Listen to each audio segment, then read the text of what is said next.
Darshan sir ಜೊತೆ ನನಗೆ when we had that interaction scenes ಅದು ತುಂಬ ಫನ್ ಆಗಿತ್ತು.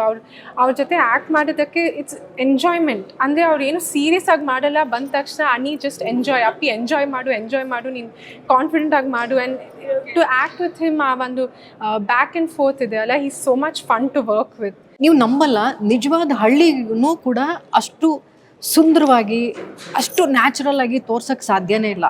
ಅಫ್ಕೋರ್ಸ್ ಪ್ರೊಡ್ಯೂಸರು ತುಂಬ ಧಾರಾಳವಾಗಿ ಇದ್ದಿದ್ದಕ್ಕೆ ಈ ಥರದ್ದೆಲ್ಲ ಒಂದು ಒಳ್ಳೆ ಸೆಟ್ ಹಾಕಕ್ಕೆ ಸಾಧ್ಯ.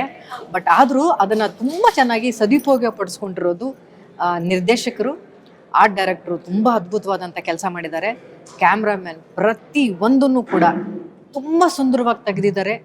ಎಂಟರ್ ಆದ ತಕ್ಷಣ ನಾವು ಆ ಕಾಟೆರಾದ ವರ್ಲ್ಡಲ್ಲಿ ಎಂಟರ್ ಆಗಿದ್ದೀವಿ ಅಂತ ಅನಿಸ್ತಾ ಇತ್ತು. ನಮಗೆ ಆ ಕ್ಯಾರೆಕ್ಟರ್ ಆಟೋಮ್ಯಾಟಿಕ್ ಆಗಿ ಬಂದ್ಬಿಡುತ್ತೆ. ಬಿಕಾಸ್ ಅಷ್ಟು ಚೆನ್ನಾಗಿ ಮಾಡಿದ್ದಾರೆ ನಮ್ಮ ಎಂಟೈರ್ ಟೀಮ್, ಕಾಸ್ಟ್ಯೂಮ್ ಡಿಪಾರ್ಟ್ಮೆಂಟಿಂದ ಆರ್ಟ್ ಡಿಪಾರ್ಟ್ಮೆಂಟ್ ಎಲ್ಲರೂ ಅಷ್ಟು ಎಫರ್ಟ್ ಹಾಕಿ ಆ ಡೀಟೇಲ್ಸ್ಗೆ ಅಷ್ಟು ಅಟೆನ್ಷನ್ ಕೊಟ್ಟು ನಮ್ಮ ಜಾಬ್ ನಮಗೆ ಈಸಿ ಮಾಡಿದ್ದಾರೆ. ಆ್ಯಕ್ಚುಲಿ ಇಂಥ ಒಂದು ಕ್ಯಾರೆಕ್ಟರ್, ಇಂಥ ಒಂದು ಸೆಟ್ಟಿಂಗಲ್ಲಿ ನನಗೆ ಫಸ್ಟ್ ಟೈಮ್ ಸಿಕ್ಕತ್ತೆ ಅಂತ ನಾನು ಎಕ್ಸ್ಪೆಕ್ಟ್ ಮಾಡಿರಲಿಲ್ಲ. Because it's very challenging. ಆ ಟೈಮಲ್ಲಿ ಹೋಗಿ ಆ ಟೈಮ್ದು ಸ್ವಲ್ಪ ಬಾಡಿ ಲ್ಯಾಂಗ್ವೇಜು, ಆ ಕಾಸ್ಟ್ಯೂಮು, ಹೇರು, ಒಂದು ಮ್ಯಾನರಿಸಮ್ಸು, ಆ ಡೈಲಾಗ್ಸು ಅದೆಲ್ಲ ಡಿಫ್ರೆಂಟ್ ಆಗಿತ್ತು.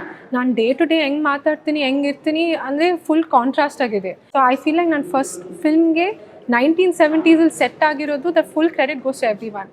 Of course also I should appreciate Sudhakar sir, ನಮ್ಮ ಕ್ಯಾಮ್ರಾಮ್ಯಾನ್. ಅವರು ಅಷ್ಟು ಪರ್ಟಿಕ್ಯುಲರ್ ಆಗಿದ್ದಾರೆ. ಆ ಕಲರ್ಸಿಂದ, ಬಿಂದಿಯಿಂದ, ದುಪ್ಪಟ್ಟದಿಂದ, ಚಪ್ಪಲಿಂದ ಎಲ್ಲದಕ್ಕೂ ಈ ಸೋ ಅಟೆನ್ಷನ್ ಟು ಡೀಟೇಲು. ನಮ್ಮ ಎಂಟೈರ್ ಟೀಮು ನನ್ನ 1970s ವರ್ಲ್ಡ್ ಕರ್ಕೊಂಡು ಹೋಗಿದ್ದಾರೆ. ಒಂದು ಟೈಮ್ ಟ್ರಾವೆಲ್ ಥರ ಇತ್ತು ನನಗೆ. It was very fun. ಅಮ್ಮ ಒಂದು ಟಿಪ್ಪನ್ನು ಕೊಟ್ಟರು ನಿಮಗೆ, ಅಂದರೆ ಸಿನಿಮಾಗೆ ಇನ್ನೇನು ಕಾಲಿಡ್ತಾ ಇದ್ದೀರಾ, ಆ ಟೈಮಲ್ಲಿ ಒಂದು ಟಿಪ್ಪನ್ನು ಕೊಟ್ಟರು ಅಂತಂದರೆ ಏನು ಹೇಳಿದ್ರು? ಒನ್ ಟಿಪ್ ಇಲ್ಲ, 1000 ಟಿಪ್ಸ್ ಇದೆ. ಎವ್ರಿ ಡೇ ನನಗೆ ಟಿಪ್ಸ್ ಸಿಗ್ತಾ ಇರುತ್ತೆ. ಬಿಕಾಸ್ ಅವರು ಒಂದು ನೆವರ್ ಎಂಡಿಂಗ್ ಅಡ್ವೈಸ್ ಬುಕ್ ಥರ. ಬಟ್ ದ ಮೋಸ್ಟ್ ಇಂಪಾರ್ಟೆಂಟ್ ಅವ್ರು ಏನು ಹೇಳಿದ್ದಾರೆ ಅಂದರೆ, ನೀನು ಏನು ಮಾಡ್ತಾ ಇದೆಯಾ ಪ್ಯಾಷನ್ ಜೊತೆ ಮಾಡು, ನೀನು ಎಂಜಾಯ್ ಮಾಡು, ನಿನಗೆ ಆ ಕೆಲಸಕ್ಕೆ ಪ್ರೀತಿ ಇರಬೇಕು. ಎವ್ರಿ ಡೇ ನೀನು ಕೆಲ್ಸಕ್ಕೆ ಹೋಗ್ತಾ ಇದೆ ಅಂತ ಒಂದು ಎಕ್ಸೈಟ್ಮೆಂಟ್ ಇರಬೇಕು. ಯಾವಾಗಲೂ ಆ ಪ್ರೆಷರು, ಸ್ಟ್ರೆಸ್ ತೊಗೋಬಾರ್ದು. You should be confident, you should enjoy, you should have fun. Because ಈ ಇಂಡಸ್ಟ್ರಿಗೆ ಅವ್ರಿಗೆ ಅಷ್ಟೊಂದು ಕೊಟ್ಟಿದೆ ಈ ಇಂಡಸ್ಟ್ರಿ ಅವ್ರಿಗೆ, ಅಪ್ಪಗೂ. ಸೊ ಅವರು ಅಷ್ಟೊಂದು ಪ್ರೀತಿ ಇದೆ ಫಿಲ್ಮ್ ಇಂಡಸ್ಟ್ರಿಗೆ, ಫಿಲ್ಮ್ಸ್ಗೆ, ಸಿನಿಮಾಗೆ. ಸೊ ನೀನು ನಮ್ಮ ಇಂಡಸ್ಟ್ರಿಗೆ ಬರ್ತಾ ಇದೆಯಾ, ನೀನು ಎಂಜಾಯ್ ಮಾಡು, ನೀನು ಚೆನ್ನಾಗಿ ಮಾಡ್ತೀಯಾ, ಕಷ್ಟಪಟ್ಬಿಟ್ಟು ಕೆಲಸ ಮಾಡು, but just enjoy whatever you do.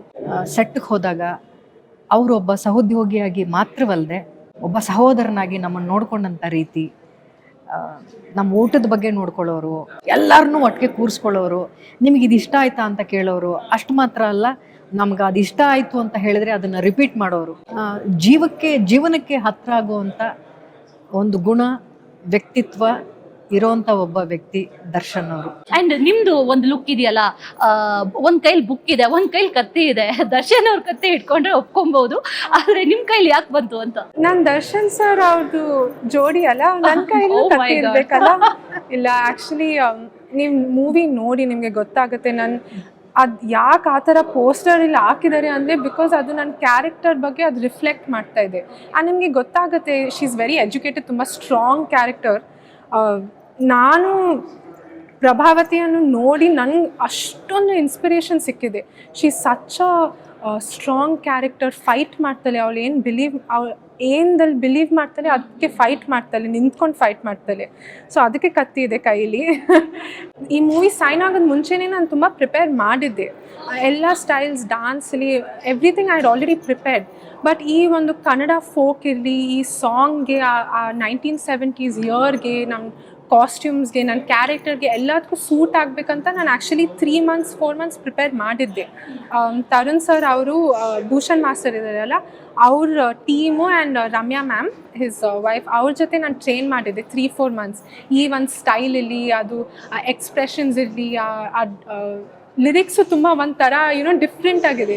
So ಅದೆಲ್ಲ ನನ್ನಲ್ಲಿ ನ್ಯಾಚುರಲ್ ಆಗಿ ಬರಬೇಕಂತ ನಾನು ಪ್ರಿಪೇರ್ ಮಾಡಿದ್ದೆ 3-4 months. ಒಂದು ಕೆಲವೊಂದು ಶಾರ್ಟ್ಸ್ ಇದೆಯಲ್ಲ, ಅದು ಮಾಲಾಶ್ರೀ ಮೇಡಮ್ ಅವರನ್ನ ನೆನಪಿಸುತ್ತೆ ಅಂತ. ಅದೇ that is the biggest compliment. ನನಗೂ ಕಾಮೆಂಟ್ಸ್ ಬರುವಾಗ ಮಾಲಾಶ್ರೀ ಮ್ಯಾಮ್ ತರ ಅಫ್ಕೋರ್ಸ್. ಅಂದ್ರೆ other than being my mom, she is my biggest inspiration ಅಲ್ವಾ. December 29th ರಿಲೀಸ್ ಆಗ್ತಾ ಇದೆ ಸಿನಿಮಾ. ಪ್ರೇಕ್ಷಕರು ಆ ಸಿನಿಮಾನ ನೋಡ್ಬೇಕು ಅನ್ನೋದಾದ್ರೆ ನಿಮ್ ಸ್ಟೈಲ್ ಅಲ್ಲಿ ಹೇಳ್ಬಿಡಿ. 29 ಡಿಸೆಂಬರ್ಗೆ ಕಾಟರ ರಿಲೀಸ್ ಆಗ್ತಾ ಇದೆ. ನಿಮ್ಮೆಲ್ಲರಿಗೂ ಶಾನೆ ಪಸಂದ್ ಆಗೈತೆ, Wow. ಪಸಂದ್ ಆಗತ್ತೆ. ಪವರ್ ಡಿಜಿಟಲ್ ಇದು ನಿಮ್ಮ ಶಕ್ತಿ.